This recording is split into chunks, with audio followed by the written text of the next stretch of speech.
Study corner and I am your host Swaliya Rahman Khan. स्वागत है आप लोगों का फिर से एक बार। मैं इस बार आपके लिए लाइफ प्रोसेस का थर्ड पार्ट लेकर आई हूँ। क्लास 10th का जो हमारा लाइफ प्रोसेस चैप्टर है उसके मैं पहले 2 पार्ट अपलोड कर चुकी हूँ। अब मैं आपके लिए थर्ड पार्ट लेकर आई हूँ, दैट इज ट्रांसपोर्टेशन। जो हमारा लाइफ प्रोसेस चैप्टर है मैं आपको पहले भी बता चुकी हूँ कि वो थोड़ा लेंदी चैप्टर है, उसको वन स्ट्रोक में पढ़ना थोड़ा डिफिकल्ट है, इसलिए हमने इसको 4 पार्ट में डिवाइड किया है। First nutrition, second respiration, third transportation and fourth excretion. इस वीडियो में मैं आपका ट्रांसपोर्टेशन इन एनिमल कवर करूंगी। एक्चुअली क्या है, ट्रांसपोर्टेशन भी अपने आप में एक बहुत बड़ा टॉपिक है, इसलिए मैंने सोचा कि मैं ट्रांसपोर्टेशन की भी 2 वीडियो आपको दूंगी। ट्रांसपोर्टेशन इन प्लांट्स अलग और ट्रांसपोर्टेशन इन एनिमल्स अलग। तो आइए चलते हैं अपनी वीडियो की तरफ, जिसमें मैं आपको बताऊंगी ट्रांसपोर्टेशन इन एनिमल्स। तो बेटा सबसे पहले आप सोचेंगे ट्रांसपोर्टेशन क्या। ट्रांसपोर्ट सिस्टम तो हमने बचपन में पढ़ा था कि जो व्हीकल्स होते हैं उससे हम ट्रांसपोर्ट करते हैं, जैसे कि गुड्स का ट्रांसपोर्ट होता है, कहीं पर भी कोई मटेरियल बनता है और उसको हम एक जगह से दूसरी जगह लेके जाते हैं। सपोज करिए कि आपको एक टेबल परचेज करनी है, तो टेबल परचेज करने के लिए आप एक शॉप पर जाएंगे, एक रिटेलर शॉप पर जाएंगे और वहाँ से टेबल परचेज कर लेंगे। अब ये सोचिए कि वो टेबल एक्चुअल में आई कहाँ से थी। तो वो टेबल कहाँ से आई थी? वो टेबल आई थी मैन्युफैक्चरर्स के पास से, जहाँ पर वो मैन्युफैक्चर होती है, जहाँ उसको बनाया जाता है। ठीक है, तो अब आप सोचिए कि वो टेबल आपके घर तक आने के लिए पहले मैन्युफैक्चरर्स ने उसको रिटेलर्स के पास भेजा और रिटेलर से जाकर आपने वो परचेज कर लिया। तो इस बीच में मैन्युफैक्चर से रिटेलर्स के बीच में ट्रांसपोर्ट हुआ और आप रिटेलर से आपके घर तक ट्रांसपोर्ट हुआ। तो एक चीज़ जहाँ बनती है वहाँ उसका यूटिलाइजेशन नहीं होता है, क्या होता है, उसको दूसरी जगह ट्रांसपोर्ट करना पड़ता है। तो सिमिलरली जो एक आपको पता है कि ऑर्गेनिज्म 2 तरीके के होते हैं, यूनिसेलुलर एंड मल्टीसेलुलर ऑर्गेनिज्म। तो यूनिसेलुलर ऑर्गेनिज्म के अंदर तो ट्रांसपोर्ट सिस्टम की जरूरत नहीं पड़ती है। यहाँ पर ट्रांसपोर्ट सिस्टम में हम यही पढ़ने वाले हैं कि एक चीज़ जो कहीं बनती है वो दूसरी जगह उसको ट्रांसपोर्ट करना पड़ता है। जैसे कि आपने देखा है कि हमारी जो बॉडी है वो मिलियंस ऑफ सेल्स से बनी है। आप अपनी ह्यूमन बॉडी के बारे में सोचिए, मैं आपको पहले भी बता चुकी हूँ कि ह्यूमन फिजियोलॉजी से ज़्यादा इंटरेस्टिंग मुझे कुछ नहीं लगता, सीरियसली नहीं लगता। तो देखिए बेटा, जब हमारी ह्यूमंस की जो बॉडी है वो कितने सारे सेल्स से बनी हुई है, ट्रिलियंस ऑफ सेल्स से हमारी ह्यूमन बॉडी बनी है, और उसमें हमें उसको बिल्डअप करने के लिए, उसको मेंटेन करने के लिए, आपको पता है कि लाइफ प्रोसेसेस होते हैं हमारी बॉडी के अंदर। तो ट्रांसपोर्ट भी हमारा एक क्या है, लाइफ प्रोसेस है। ट्रांसपोर्ट भी एक इन बायोलॉजी में ट्रांसपोर्ट क्या है, एक लाइफ प्रोसेस है, जिसमें क्या होता है, आपकी बॉडी में ट्रांसपोर्ट होता है सब्सटेंसेस का। जैसे ऑक्सीजन का ट्रांसपोर्ट होता है, कार्बन डाइऑक्साइड का ट्रांसपोर्ट होता है, फूड का ट्रांसपोर्ट होता है। तो अभी रिकॉल कीजिए कि मैंने क्या पढ़ाया था आपको न्यूट्रिशन में। डाइजेस्टिव सिस्टम के अंदर आपने जो कॉम्प्लेक्स फूड खाया था उसका ट्रांसपोर्ट हुआ था कि नहीं हुआ था इंटेस्टाइन तक? आपका जो डाइजेशन का प्रोसेस चला था उसमें ट्रांसपोर्टेशन हुआ था। जब आपका फूड एब्जॉर्ब हो गया था, रेस्पिरेशन में क्या हुआ था, एब्जॉर्ब फूड जो था हमारा वो ब्लड में मिक्स होकर कहाँ पहुँच चुका था, सारे सेल्स में पहुंच गया था, और फिर वहां पर ऑक्सीजन गई थी ब्रीदिंग मैकेनिज्म के थ्रू। ऑक्सीजन हमारी ईच एंड एवरी सेल में पहुंच गई थी और फिर फूड का ब्रेक डाउन हुआ था, राइट। तो यहाँ पर भी ऑक्सीजन का क्या हुआ, ट्रांसपोर्टेशन हुआ। अब एक बात बताइए, जब आपको कोई चीज़ ट्रांसपोर्ट करनी होती है, आप अपने घर तक वो टेबल जो लेकर आए थे वो कैसे लाए थे? वो किसी रिक्शा में या किसी ट्रॉली में या फिर किसी ट्रक में रखकर लाए थे ना। तो दैट मीन्स आपको एक मीडियम की ज़रूरत पड़ी, आपको ट्रांसपोर्ट करने के लिए एक मीडियम की ज़रूरत पड़ती है। तो अब जैसे कि एक मीडियम की ज़रूरत पड़ती है, जैसे अगर आपको एक लेटर पोस्ट करना है, तो लेटर पोस्ट करने के लिए आपको मीडियम की ज़रूरत पड़ती है, पोस्ट ऑफिस जाना पड़ता है। तो सिमिलर वे में हमारी बॉडी में जो ये गैसेस का एक्सचेंज होता है या गैसेस का ट्रांसपोर्ट होता है, एंड हमारी बॉडी में जो फूड का ट्रांसपोर्ट होता है, जब हमारा फूड डाइजेस्ट हो जाता है तो वो हमारी ईच एंड एवरी सेल में जाता है, राइट। हमारा जो ऑक्सीजन कार्बन डाइऑक्साइड है वो भी हमारे ईच एंड एवरी सेल में पहुंचती है, वही कार्बन डाइऑक्साइड निकलती है और ऑक्सीजन अंदर जाती है। तो ये सब चीज़ें जो होती हैं वो एक ट्रांसपोर्ट सिस्टम के थ्रू होती हैं, और उसका जो हमारा मेन पार्ट है वो है हमारा ब्लड। ब्लड जो है हमारा वो वो मीडियम है जिसके थ्रू हमारा सब चीज़ें, हर एक तरीके का सब्सटेंस क्या होता है, ट्रांसपोर्ट होता है। तो आप क्या समझे ट्रांसपोर्टेशन क्या है? Take a look. In biology transport refers to a life process. Biology में ट्रांसपोर्ट को लाइफ प्रोसेस का एक पार्ट माना गया है, ठीक है। In which a substance absorbed in one part of the body of an organism is carried to another part of its body। यानी कि एक जगह पर जो चीज़ बनती है वो दूसरी जगह पर कैरी करने को हम क्या बोलते हैं, लाइफ प्रोसेस का एक पार्ट बोलते हैं, दैट इज ट्रांसपोर्टेशन।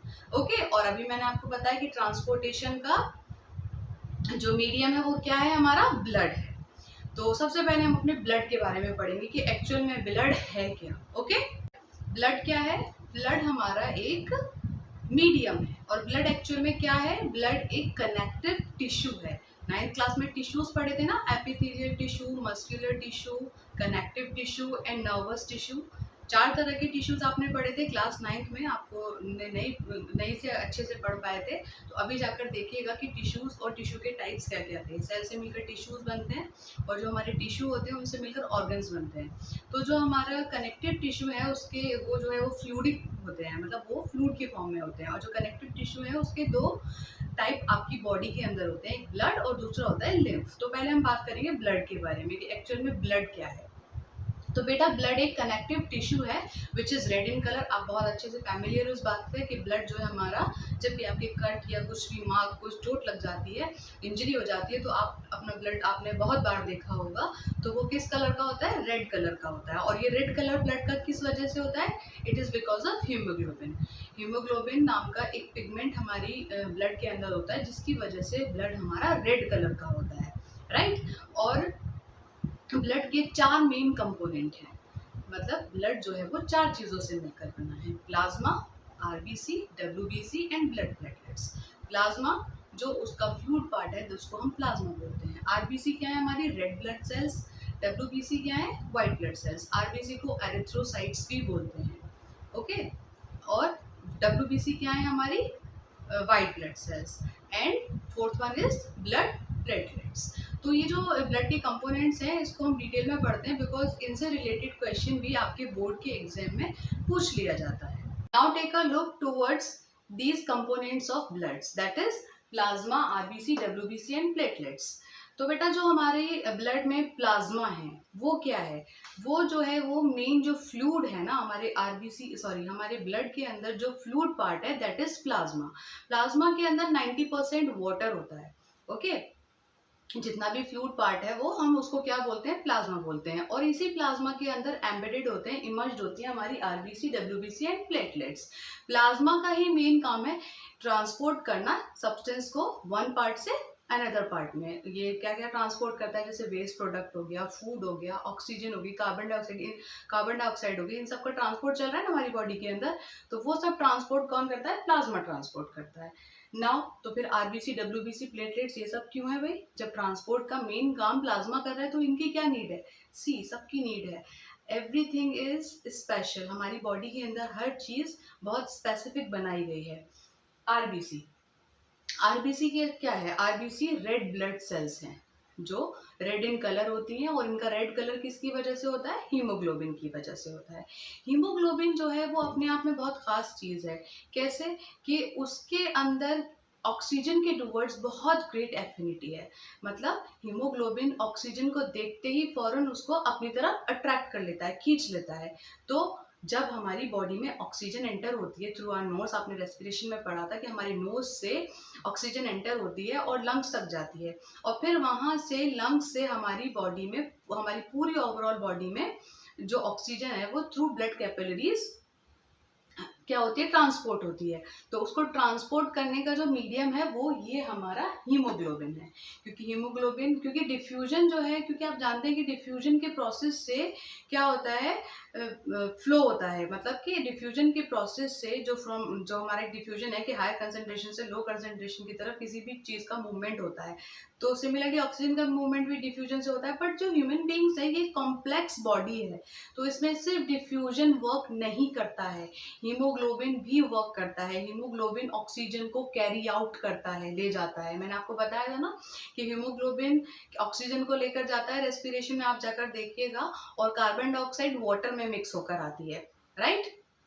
तो हीमोग्लोबिन का काम है किसको लेकर जाना, ऑक्सीजन को कैरी आउट करना।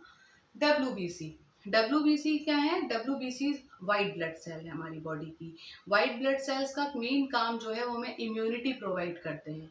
वाइट ब्लड सेल एंटीबॉडीज बनाते हैं बेटे, जो किसी भी तरीके के इन्फेक्शन से लड़ने के काम आते हैं। अगर हमारी बॉडी में कोई भी डिजीज डेवलप होने लगे तो डब्ल्यूबीसी उससे फाइट करते हैं, ठीक है। वो हमारी बॉडी के क्या है, सोल्जर्स हैं। डब्ल्यूबीसीज are the soldiers of our body. अगर हमारी बॉडी में कोई पैथोजन या कोई बैक्टीरिया एंटर हो जाता है, कोई जर्म हमारी बॉडी के अंदर आ गया, तो उससे फाइट करती हैं ये डब्ल्यूबीसी। उनको क्या करती हैं, उनको ईट अप कर जाती हैं, उनको खा जाती हैं और मार देती हैं। तो डब्ल्यूबीसीज का भी अपने आप में एक बहुत स्पेसिफिक वर्क हो गया, बहुत खास काम हो गया। The third one is platelets. इनको हम थ्रोम्बोसाइट्स भी बोलते हैं। प्लेटलेट्स का दूसरा नाम थ्रोम्बोसाइट भी है। थ्रोम्बोसाइट का भी अपने आप में बहुत बड़ा एक स्पेसिफिक फंक्शन है बेटे। उनका काम क्या है कि जब हमारे कोई इंजरी हो जाती है या हमारे कोई वूंड हो जाता है, कोई जख्म हो जाता है, कभी चोट लग जाती है, तो जो ब्लड हमारी बॉडी से निकलता है, वो ब्लड आपने देखा होगा कि थोड़ी देर निकलने के बाद ब्लड अपने आप ही क्लॉट हो जाता है, उसका कोगुलेशन हो जाता है, जम जाता है हमारा खून। तो वो कोगुलेशन किसकी वजह से होता है, just because of blood platelets. बहुत बहुत इंपॉर्टेंट क्वेश्चन है कि प्लेटलेट्स का क्या फंक्शन होता है, what is blood clotting. Blood clotting क्या होता है, तो जब हमारे चोट लग जाती है तो खून जब रुक जाता है, जब चोट लगने के कुछ वक्त के बाद, इंजरी अगर छोटी होती है, अगर बड़ी इंजरी होती है तो फिर प्लेटलेट्स जो है वो हार मान जाती है। जब इंजरी बहुत ज़्यादा बड़ी हो जाती है तो ब्लड प्लेटलेट्स जो है वो कंट्रोल नहीं कर पाती है, तो फिर क्या होता है, फिर कुछ मेडिकल प्रोसेस से उस खून को रोका जाता है। बट जो छोटी मोटी इंजरी होती है उसमें जो कोगुलेशन है, क्लॉटिंग का काम कौन करती है, हमारी प्लेटलेट्स करती हैं। तो ये क्वेश्चन बहुत इंपॉर्टेंट है और आपसे पूछ लिया जाता है सभी का, ये आरबीसी, डब्ल्यूबीसी, प्लेटलेट्स, इन तीनों के फंक्शंस आपसे पूछ लिए जाते हैं। तो बेटे हमारे ब्लड का जो मेन फंक्शन है एज अ ट्रांसपोर्टरी सिस्टम, आप बता सकते हैं कि ब्लड का काम है ऑक्सीजन को लेकर जाना, कार्बन डाइऑक्साइड को लेकर जाना, फूड का ट्रांसपोर्ट करना, एंड वेस्ट मटेरियल का ट्रांसपोर्ट करना, and the fifth one is hormones का ट्रांसपोर्ट करना। यानी कि हमारी बॉडी में जितना भी ट्रांसपोर्टेशन सिस्टम चल रहा है वो सब एक ही मीडियम के थ्रू चल रहा है, that is our blood. So take a look, it is colourless which contains 90% water. Plasma जो है हमारा कलरलेस पार्ट है, इसके अंदर 90% वाटर होता है। It carries all the substance from one part two another, और इसका काम क्या है, ट्रांसपोर्ट करना सब्सटेंसेस को, जैसे वेस्ट मटेरियल हो गया या फिर कार्बन डाइऑक्साइड, ऑक्सीजन, प्रोटीन्स, इन सब का ट्रांसपोर्ट प्लाज्मा हमारा करता है। RBC, it contains haemoglobin, a red pigment. Haemoglobin carries oxygen from lungs to the body. Haemoglobin का काम क्या है, ऑक्सीजन को कैरी कराना। आप बिलीव नहीं करोगे कि हमारी बॉडी के अंदर डेली बेसिस पर 300 मिलियन आरबीसी डाई हो जाती है, मर जाती है। बट अमेजिंग फैक्ट ये है कि हमारी बॉडी के अंदर जितनी डाई होती है उसकी 4 टाइम्स डेली मैन्युफैक्चर भी होती हैं। ये जितनी भी आरबीसी, डब्ल्यूबीसी, ब्लड प्लेटलेट्स हैं, ये सब मैन्युफैक्चर होती है हमारी स्पाइनल कॉर्ड में, जो बोन मैरो प्रेजेंट है उसके अंदर ये मैन्युफैक्चर होती हैं। तो बेटे जो आरबीसी हैं वो, उनकी जो लाइफ है, उनका जो लाइफ स्पान है वो अराउंड 4 मंथ्स तक ही रहता है। ऐसा क्यों है, क्योंकि उनके जो अंदर न्यूक्लियस एब्सेंट है, आरबीसीज के अंदर न्यूक्लियस नहीं होता, तो उनका लाइफ स्पान बहुत शॉर्ट है। 4 मंथ में ही एक आरबीसी डाई हो जाती है। तो जो आरबीसी हैं वो 300 मिलियन आरबीसी डेली डाई होती हैं और उसके 4 टाइम्स हमारी बॉडी में बन जाती हैं। अच्छा, जब किसी पर्सन के अंदर आपने देखा होगा हीमोग्लोबिन की कमी हो जाती है, आपने सुना होगा कि इस बंदे के अंदर आयरन की कमी हो रही है, हीमोग्लोबिन को हम आयरन भी बोलते हैं, तो आयरन की कमी हो रही है, तो एनीमिक हो गया कोई पर्सन, तो उसको कैसे आइडेंटिफाई किया जाता है, विदाउट टेस्ट। कि जब आपका बहुत ज़्यादा सांस फूलने लगे, दैट मीन्स आपको सांस लेने में प्रॉब्लम हो, ब्रीदिंग में का रेट जो है वो आपका डिस्टर्ब हो जाए, तो क्या होता है कि हमारे अंदर हीमोग्लोबिन की कमी की वजह से ऐसा होता है, क्योंकि आपको पता है कि वो ऑक्सीजन को कैरी आउट कर रही है। तो ऑक्सीजन को कैरी आउट करने वाला जब पिगमेंट कम है तो क्या होगा, हमारी ब्रीदिंग में प्रॉब्लम होगी ना। तो दैट्स वाई हीमोग्लोबिन की डेफिशिएंसी के दौरान में क्या हो जाता है, बॉडी के अंदर ब्रीदिंग में के मैकेनिज्म में थोड़ी प्रॉब्लम आ जाती है। WBC they fight against the infection and protect us from disease। ये इन्फेक्शन से फाइट करते हैं, हमें डिजीज से बचाते हैं, इम्यूनिटी प्रोवाइड करते हैं, हमारी बॉडी के सोल्जर्स की तरह वर्क करते हैं। They can eat up the disease causing germs, ये हमारी बॉडी में एंटीबॉडीज बनाते हैं बेटे, और जो कि जर्म्स को खा जाती हैं। अगर बाहर से फूड में या किसी भी चीज़ में बैक्टीरिया आ गया तो ये उसको ईट अप कर देते हैं। Platelets, it helps in coagulation of blood during an injury, ये ब्लड क्लॉटिंग के काम आते हैं। जब कोई इंजरी हो जाती है तो ये ब्लड का कोगुलेशन कर देते हैं। ओके, नाउ अब हम मूव करेंगे ट्रांसपोर्टेशन इन ह्यूमन बींग्स की तरफ, यानी कि ह्यूमन बींग्स का मेन ट्रांसपोर्टेशन सिस्टम हम पढ़ेंगे।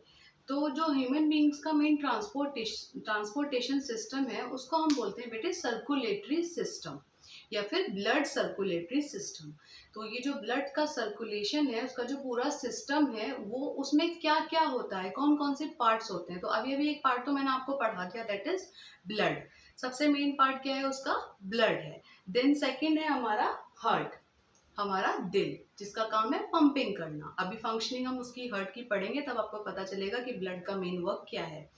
थर्ड है हमारी ब्लड वेसल्स, जिसके अंदर हमारा ब्लड फ्लो करता है। ब्लड वेसल्स जो है हमारी बॉडी के अंदर, जो ट्यूब्स लाइक स्ट्रक्चर है हमारी बॉडी के अंदर जिसके अंदर ब्लड फ्लो करता है फ्रॉम हेड टू टो, तो वो क्या है, एक पाइप लाइक स्ट्रक्चर है। वो हमारी 3 टाइप्स की होती हैं बेटे। First one is arteries, veins and capillaries.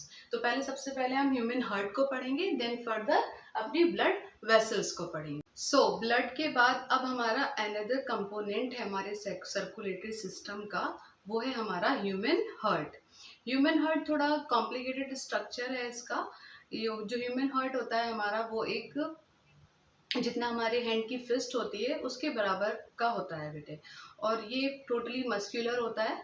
इसकी जो वॉल्स होती हैं वो टोटली मस्कुलर होती हैं, इनके अंदर एक्सपैंड होने की कैपेबिलिटी होती है, ठीक है, क्योंकि इसके अंदर ब्लड एंटर होता है और फिर वहाँ से बाहर निकलता है, तो ये एक्सपेंड और कॉन्ट्रैक्ट भी होता है। तो human heart is a muscular organ which transport blood through out the body. तो ह्यूमन हार्ट का मेन फंक्शन है पूरी बॉडी के अंदर ब्लड का ट्रांसपोर्ट कराना। ओके और ह्यूमन हार्ट के अंदर बेटे 4 चैम्बर होते हैं। इसका थोड़ा सा हम डायग्राम देखेंगे, तो इसके अंदर 4 चैम्बर्स प्रेजेंट हैं ह्यूमन हार्ट के अंदर। राइट ऑरिकल या राइट आर्ट्रियम इसको बोलते हैं, ये है right ventricle, and this is left auricle और left atrium, and this is left ventricle. इसमें क्या होता है कि ब्लड की एंट्रेंस यहाँ से यहाँ होती है और यहाँ से ब्लड बाहर निकलता है। तो ये किस तरीके से प्रोसेस होता है ये भी हम इसकी फंक्शनिंग में पढ़ेंगे। पहले आप इसका डायग्राम को देख लीजिए कि कैसे left auricle, left ventricle, right auricle and right ventricle इनके नाम है बेटे, और इसका क्या फंक्शनिंग होती है मैं अभी आपको so the main function of our heart is that कि it prevents the intermixing of blood. Actually क्या है, हमारी बॉडी में 2 तरीके का ब्लड फ्लो करता है बेटे, एक वो जिसके अंदर ऑक्सीजन मिक्स होती है और एक वो जिसमें वेस्ट प्रोडक्ट हमारी कार्बन डाइऑक्साइड मिक्स होती है। आपको पता है कि रेस्पिरेशन के दौरान जब हमारी ऑक्सीजन माइटोकॉन्ड्रिया में जाती है तो उस टाइम पर एक बाय प्रोडक्ट बनता है, दैट इज कार्बन डाइऑक्साइड। तो जो कार्बन डाइऑक्साइड होती है वो भी ब्लड में मिक्स होकर जाएगी और जो ऑक्सीजन आई है बेटा वो भी ब्लड में मिक्स होकर आई है। तो फिर बेटा क्या होगा कि हमारी ऑक्सीजन और कार्बन डाइऑक्साइड तो इंटरमिक्स हो जाएगी, बट जो हमारा ह्यूमन हार्ट है ऐसा नहीं होने देता। हमारा ह्यूमन हार्ट जो है वो इन दोनों की इंटरमिक्सिंग नहीं होने देता। The function of human heart is to prevent the intermixing of oxygenated blood from deoxygenated blood. सबसे पहले क्या होता है देखिए, जो हमारा रेस्पिरेशन के वक्त पर जो हमारा जो ब्लड में जो ऑक्सीजन आई थी आपके नोज के थ्रू विया लंग्स ब्लड कैपिलरीज में एंटर हुई थी। आपको पता है कि जो हमारी ऑक्सीजन है वो हीमोग्लोबिन के ने उसको जो है कहाँ पर ब्लड कैपिलरीज में एंटर करा दिया था।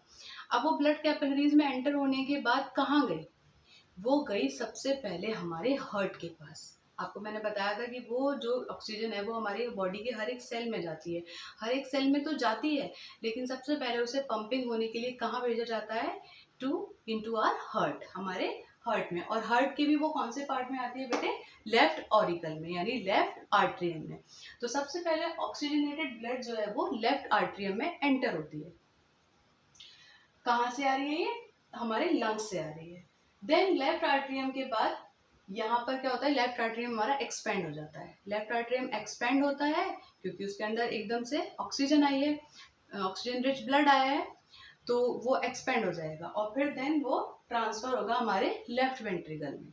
लेफ्ट वेंट्रिकल में ट्रांसफर होने के बाद यहाँ पर एक वॉल्व लगी हुई है। ये वॉल्व क्या करती है, ये वॉल्व प्रिवेंट करती हैं हमारे ब्लड के बैक फ्लो को, ताकि जो ब्लड आया है वो पीछे की तरफ न लौट जाए। बेटे पाइप का सिस्टम है, जो कैपिलरीज है वो पाइप शेप्ड है, तो कुछ भी हो सकता है, ब्लड वापस भी जा सकता है, भाई एक सिस्टम ही तो है। तो इसका बैक फ्लो होने से कौन रोक देते हैं, हमारी वॉल्व जो है वो क्लोज हो जाती है, ऑटोमेटिकली क्लोज हो जाती है। जैसे ही ये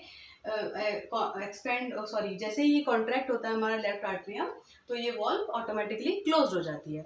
और फिर देन यहाँ से होती हुई, ये क्या है अभी इसकी नेमिंग मैं आपको बताऊंगी। ये यहाँ पर एक जो अनदर ब्लड वेसल है, वहां से कहाँ चली जाती है, हमारे पूरे बॉडी के पार्ट्स में चली जाती है। तो क्या होता है, oxygen rich blood comes from lungs to blood capillaries, lungs से blood capillaries में आता है, will reach the upper chamber of the heart। बहुत ध्यान से सुनिएगा कि जो lungs से blood आया है वो हमारे लेफ्ट आर्ट्रियम में आया और फिर विया कहाँ चला गया, लेफ्ट वेंट्रिकल में चला गया। सी upper chamber of the heart called left atrium, the left atrium expand when oxygenated blood enters in it। तो ये क्या होगा, लेफ्ट आर्ट्रियम हमारा एक्सपेंड हो जाएगा जब ऑक्सीजन रिच ब्लड यहाँ आएगा, और देन क्या होगा, ये कॉन्ट्रैक्ट होगा और लेफ्ट वेंट्रिकल में हमारा ब्लड आ जाएगा। When oxygenated blood enters in it and gets relaxed, ये रिलैक्स हो जाएगा after sending it to left ventricle, वापस अपनी पोजीशन में आ जाएगा और उसको कहाँ पर भेज देगा, हमारे ऑक्सीजनेटेड ब्लड को लेफ्ट वेंट्रिकल में सेंड कर देगा। अभी मैंने आपको बताया कि जो हमारा ब्लड है, ऑक्सीजनेटेड ब्लड, वो एंट्री लेता है कहाँ पर, लेफ्ट आर्ट्रियम में। अच्छा, मैंने आपको एक चीज नहीं बताई थी कि जहां से ब्लड की एंट्री हो रही है उसको हम क्या बोलते हैं, उसको हम बोलते हैं पल्मोनरी वेन। यानी कि हमारे लंग्स से, भाई हमारे नोज से लंग्स से होते हुए जो ब्लड आ रहा है वो सीधा हार्ट में जा रहा है, और कहाँ आ रहा है, वो लेफ्ट आर्टरी में आ रहा है थ्रू पल्मोनरी वेन्स। एक्चुअली हमारी बॉडी में आर्टरीज और वेन्स नाम की दो ब्लड वेसल्स होती हैं। आर्टरीज का क्या काम है, आर्टरीज का काम है ऑक्सीजनेटेड ब्लड को फ्लो कराना, और वेन्स का काम है डीऑक्सीजनेटेड ब्लड को फ्लो कराना। जबकि आर्टरीज का काम ऑक्सीजनेटेड ब्लड को फ्लो कराना है, लेकिन एक एक्सेप्शन है हमारी बॉडी में कि जो हार्ट के अंदर ऑक्सीजनेटेड ब्लड को लेकर आती है वो पल्मोनरी वेन्स लेकर आती है, पल्मोनरी वेन्स। जबकि पूरी ओवरऑल बॉडी में वेन्स जो है वो सिर्फ डीऑक्सीजनेटेड ब्लड को कैरी करती हैं, और सेम जो हमारी पल्मोनरी आर्टरीज हैं वो डीऑक्सीजनेटेड ब्लड को लेकर आती हैं, जबकि पूरी बॉडी में आर्टरीज ऑक्सीजनेटेड ब्लड को कैरी कराती हैं। तो ये दो एक्सेप्शन है, pulmonary artery and pulmonary veins.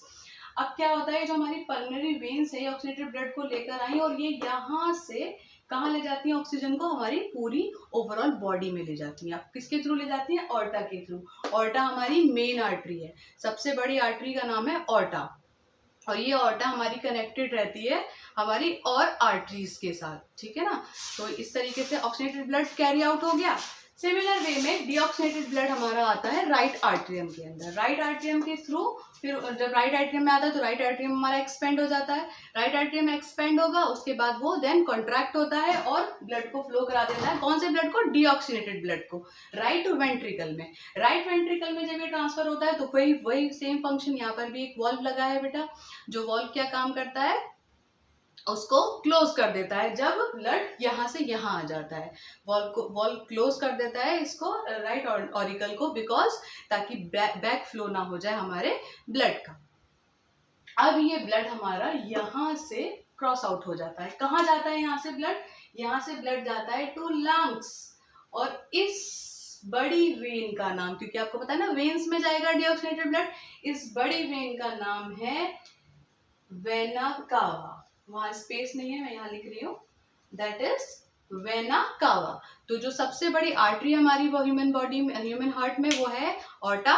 And हमारी ह्यूमन बॉडी की जो सबसे बड़ी वेन है उसका नाम है वेना कावा। तो आपने देखा कि किस तरीके से पल्मोनरी वेन्स ऑक्सीडेटेड ब्लड को लेकर आई और ऑर्टा उसको पूरी बॉडी में लेकर चली गई। देन आपने देखा कि किस तरीके से पल्मोनरी आर्टरी डीऑक्सीडेटेड ब्लड को लेकर आई और फिर वेना कावा उसको, जो सुपीरियर वेना कावा है हमारी, वो कहाँ लेकर चली गई? To the lungs. वो लंग्स के पास क्यों लेकर गई है बेटा? उसका वापस ऑक्सीजनेशन कराने, ब्लड का फिर से ऑक्सीजनेशन कराने के लिए लंग्स के पास ब्लड को कैरी आउट करके ले जाती है। कौन? हमारी this vena cava. Okay, vena cava से वेन्स, मतलब वेना कावा से जो है वो सारी जो वेन्स डिस्ट्रीब्यूट हो रही है उन सब में डीऑक्सीडेटेड ब्लड कैरी आउट होगा। तो अब इस तरीके से हमारे हार्ट ने क्या काम किया कि इंटरमिक्सिंग को रोक दिया। जो हमारा हार्ट था उसने क्या वर्क किया है कि जो ऑक्सीडेटेड ब्लड था उसको बिल्कुल अलग कर दिया और डीऑक्सीडेटेड ब्लड को बिल्कुल अलग कर दिया कि आप आर्टरीज में फ्लो करोगे और आप वेन्स में फ्लो करोगे। ठीक है, take a look now left ventricle. अभी मैंने आपको बताया था कि जो हमारा लेफ्ट वेंट्रिकल आर्टरियम से लेफ्ट वेंट्रिकल में जो ब्लड आया था तो क्या हुआ? Now left ventricle get expanded, तो ये एक्सपेंड हो गया एंड थस कॉन्ट्रैक्ट्स, और फिर कॉन्ट्रैक्ट हो जाएगा। So the blood is pump out to the body. तो जो ब्लड है वो कहाँ पंप आउट हो जाएगा? थ्रू ऑर्टा, पूरी बॉडी में। नाउ डीऑक्सीडेटेड ब्लड, और जो डीऑक्सीडेटेड ब्लड है वो एंटर होगा through right atrium. The deoxygenated blood comes from the body, enters the upper chamber called right atrium. As a result, right atrium expands and then contracts. उसी क्या होगा? पहले expand होगा देन कॉन्ट्रैक्ट होगा और यहाँ पर राइट वेंट्रिकल में ब्लड को सेंड कर देगा। Contract after sending this to lungs for oxygenation. और राइट एट्रियम से फिर ये कहाँ चला जाएगा बेटे? ऑक्सीजनेशन होने के लिए लंग्स तक चला जाएगा through vena cava. Okay, got it? तो आपको वर्किंग समझ आई अपने हार्ट की कि कैसे कॉम्प्लिकेटेड वर्किंग है, किस तरीके से ऑक्सीजनेटेड और डीऑक्सीजनेटेड ब्लड को बिल्कुल अलग रखा गया है। इसीलिए हमारे ह्यूमन हार्ट में जो है क्या होता है? डबल सर्कुलेशन होता है। 2 बार सर्कुलेशन हो रहा है ना ब्लड का, एक बार ऑक्सीजनेटेड ब्लड का सर्कुलेशन हो रहा है और एक बार डीऑक्सीजनेटेड ब्लड का सर्कुलेशन हो रहा है। तो कई बार ये क्वेश्चन आ जाता है, what is double circulation? Double circulation किसको बोलते हैं? ह्यूमन हार्ट में डबल सर्कुलेशन होता है, कैसे होता है? ये क्वेश्चन आपके 10th के बोर्ड एग्जाम में बहुत इंपॉर्टेंट है। डबल सर्कुलेशन तो बहुत बार पूछा गया है। तो आपने देखा कि ट्रांसपोर्टेशन इन ह्यूमन बींग्स अपने आप में एक बहुत बड़ा टॉपिक है। इसीलिए मैंने डिसाइड किया कि मैं आपके सामने ट्रांसपोर्टेशन की 2 वीडियो रखूंगी, जिसमें ट्रांसपोर्टेशन इन प्लांट्स में अलग पढ़ाऊंगी और ट्रांसपोर्टेशन इन एनिमल्स आपको अलग से पढ़ाऊंगी। जस्ट बिकॉज मैंने देखा कि ट्रांसपोर्टेशन एक लेंदी टॉपिक है तो वो एक स्ट्रोक में ठीक नहीं रहेगा पढ़ाना। और सेकेंड थिंग ये कि मैंने आपसे पहले बोला था कि मैं जो हूँ लाइफ प्रोसेस के आपके 4 पार्ट दूंगी। नाउ मुझे अब लगता है कि ट्रांसपोर्टेशन के और फर्दर 2 पार्ट में मैंने उसको कैटेगराइज कर दिया है। बहरहाल आप मेरा न्यूट्रिशन का और रेस्पिरेशन का पार्ट ज़रूर देखिएगा, उसका लिंक मैं डिस्क्रिप्शन बॉक्स में डाल दूंगी। लाइफ प्रोसेस का न्यूट्रिशन और रेस्पिरेशन मैंने ऑलरेडी अपलोड किया हुआ है और बहुत सारे रेस्पिरेशन और न्यूट्रिशन से रिलेटेड इंपॉर्टेंट क्वेश्चन भी मैंने अपने चैनल पर अपलोड किए हैं, आप उन्हें ज़रूर देखिएगा।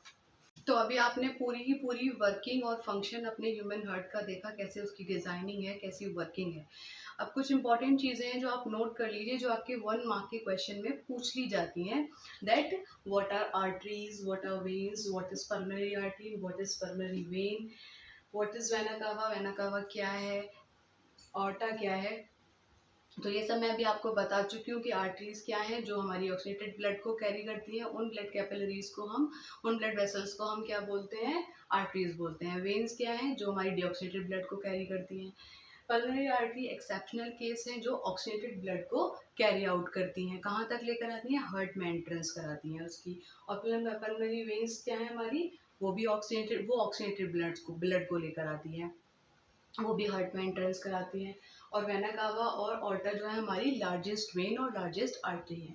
अच्छा, एक चीज़ और मैं आपको बताना चाहूँगी, जो हमारा आर्ट्रियम है और जो वेंट्रिकल है, ये आप देख रहे हैं ना, वेंट्रिकल की जो ये वॉल है, ये वॉल बड़ी थिक है और जो आर्ट्रियम है उसकी वॉल जो होती है वो थिन होती है। वेंट्रिकल की वॉल इसलिए थिक होती है, ये क्वेश्चन भी अक्सर पूछ लिया जाता है कि वेंट्रिकल की वॉल थिक क्यों होती है। तो ये इसलिए थिक होती है क्योंकि इसका काम है ब्लड की पंपिंग कराना टू द ऑर्गन्स। तो देखिए ना, एकदम पंपिंग हो रही है और वो पूरे सारे ऑर्गन्स तक जाएगी, तो ये वाला पार्ट थोड़ा ज़्यादा फ्लैशी होता है। इसमें ज़्यादा फ्लैश होती है, थोड़ा ज़्यादा थिक होता है, क्योंकि ये पूरे ओवरऑल बॉडी आपके पंपिंग करा रहा है, दैट्स वाई। यहाँ से तो सिर्फ ब्लड आ रहा है और यहाँ से जा रहा है, तो इस बात की वजह से क्या होती है, ये थोड़ा फ्लैशी होता है, थिक होता है, ठीक है। और डबल सर्कुलेशन में अभी आपको बता ही चुकी हूँ कि डबल सर्कुलेशन क्या होता है कि जब आपके ह्यूमन हार्ट के अंदर ब्लड 2 बार आता है, ट्वाइस आता है, तो क्या होता है, उसको हम क्या बोलते हैं, डबल सर्कुलेशन बोलते हैं। जब 2 बार ब्लड की एंट्रेंस होती है ब्लड के हमारे हार्ट के अंदर, तो हमारे ह्यूमन हार्ट जितने भी कॉम्प्लेक्स जितने भी ये कॉम्प्लेक्स मल्टी सेलुलर ऑर्गेनिज्म है, उन सब के अंदर डबल सर्कुलेशन होता है। तो आई होप मेरा ये वीडियो आपको अच्छा लगा होगा, आपको समझ आया होगा अच्छे से, आपके सारे कॉन्सेप्ट क्लियर हुए होंगे। अभी मैं ट्रांसपोर्टेशन जो है एनिमल्स का पूरा नहीं कर रही हूँ, ये मैंने सिर्फ ट्रांसपोर्टेशन इन ह्यूमन बींग्स आपका कंप्लीट किया है बेटे। अभी जो आपका ट्रांसपोर्टेशन है जिसमें 3 चैम्बर वाले ऑर्गेनिज्म के बारे में बात होगा, 2 चैम्बर ऑफ हार्ट वाले ऑर्गेनिज्म के बारे में बात होगी, उसके लिए मैं अभी आपकी एक नेक्स्ट शॉर्ट वीडियो बना दूंगी ताकि वो आपको अच्छे से समझ आए, क्योंकि अगर मैंने वो सब भी इसी में डाल दिया तो आप थोड़ा सा कंफ्यूज हो जाएंगे, तो उसकी वीडियो मैं नेक्स्ट वीडियो अपलोड करूंगी। और अभी आप ट्रांसपोर्टेशन इन ह्यूमन बींग्स को अच्छे से समझिए, और जो हमारा न्यूट्रिशन है, रेस्पिरेशन है, उसका लिंक भी मैं डिस्क्रिप्शन बॉक्स में डाल दूंगी, आप वो भी ज़रूर वॉच आउट कीजिएगा। एंड जो हमारा एक्सक्रीशन पार्ट है वो मैं ट्रांसपोर्टेशन कंप्लीट करने के बाद एक्सक्रीशन पार्ट आपका अपलोड करूँगी।